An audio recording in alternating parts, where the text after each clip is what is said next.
ওই জায়গাটা কিন্তু আসে না এতদিন পরে, তবে কেন? দেখেন, এতদিন পরিবেশ সম্পর্কে আপনারা ভালোই জানেন, এটা জুলুমের রাষ্ট্র ছিল, এটা জালেমের রাষ্ট্র ছিল। এখানে কোনো মানুষ ন্যায় বিচার পায়নি।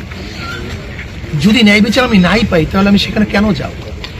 এখন মনে করতেছি, যেহেতু অন্তর্বর্তী সরকার এবং এই সরকারের ছাত্র জনতার সরকার, আর এই সরকার সব জায়গায় সংস্কার করেছে, বিচার বিভাগের সংস্কার করার তিনি প্রত্যাগ গ্রহণ করেছেন, ব্যক্ত করেছেন, সেহেতু আমরা মনে করি যে আমরা যদি এখন মামলা করি, আমরা এখন বিচারের কাছে, বিচারকের কাছে যাই, তার নিশ্চয়ই ন্যায় বিচার আমরা পাবো। যেরকম চিটাগাংয়ে পেয়েছে এবং ঢাকাতে পেয়েছে, দুটো রেফারেন্স তো আছে।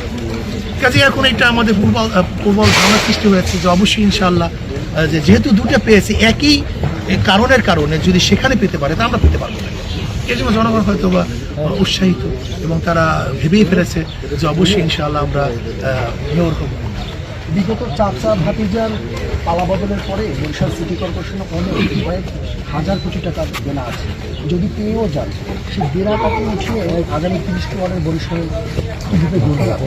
যদি এখানে চুরি কোনো দেনা থাকে, সেটাও তারা আমরা দেবো, কিন্তু ন্যায্য কোনো দেনা থাকে তাহলে অবশ্যই ইনশাআল্লাহ, যদি অন্তর্বর্তী সরকার দেশে বিপ্লব হওয়ার পরেও বিদেশে বহু দেনা সে যদি পরিশোধ করতে পারে, তাহলে আমি পারবো না। আমি বিশ্বাস করি দেনা শুধু পরিশোধই নয়, আমি তো এটা সবাইকে নিয়ে কাজ করি।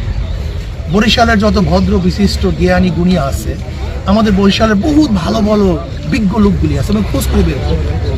যেরকম বর্তমান সরকার আমাদের বাংলাদেশের কোন জায়গায় মেধাবী লোকগুলি আছে তাদেরকে খোঁজ করে বের করতেছে, ঠিক আমিও বরিশালের কোন কোন জায়গায় কোন সেক্টরের ভালো মেধাবী লোকগুলি আছে, কারণ এটা আমার নিজের জন্য আমি শুধু আমার বরিশালের কল্যাণের জন্য তাদেরকে বের করে আমরা যদি সবাইকে চক আউট করি, আমরা কাজ করতে পারি, তাহলে শুধু দেনা নয়, বরং আমি মনে করি ঠিক মতো কাজ করতে পারলে, চুরি মুক্ত যদি আমরা বরিশাল মহানগর করতে পারি, দুর্নীতি মুক্ত যদি মহানগর করতে পারি, তাহলে দেনা তো থাকবেই না, বরং এমন প্রাপ্তি হবে যা বরিশালের মানুষ চিন্তা করতে পারবে। সময় আপনার যে ইস্তেহার ছিল, যদি চেয়ারের আসনটা পেয়ে যান, সেই ইস্তেহারই কাজ করবেন না নতুন করে এজেন্ডা বাস্তবায়ন? সেই ইস্তেহার তো করবোই ইনশাআল্লাহ, নতুনভাবে সবাইকে নিয়ে যদি নতুন কোনো পরিকল্পনা প্রয়োজন হয়, সেই পরিকল্পনা আমরা নেব। নতুন সমস্যা তো হতেই পারে, গত বছর যে পরিকল্পনা করছি এবছর তো ভিন্ন পরিকল্পনা রাখতেও পারে। তা গত এবং বর্তমান উভয়কে সামনে রেখে আমরা পরিকল্পনা করে সবার চেষ্টা করি। দেখেন, যে সমস্যা সবচেয়ে বেশি, ওই সমস্যার সমাধানের জন্য প্রথম চেষ্টা এখন সেটা জনগণ নির্ধারণ করবে। এখন আমরা বলতে পারি যে এরকম জলাবদ্ধতা বিশাল একটা সমস্যা, এটাকে দূর করার চেষ্টা করব। আমাদের মেডিকেলটা বড় সমস্যা, মানুষ ঠিক মতো চিকিৎসা পাচ্ছে না, সেটার ব্যবস্থা করব। অনেক মানুষ গিয়ে দেখে কোর্টে ঠিক মতো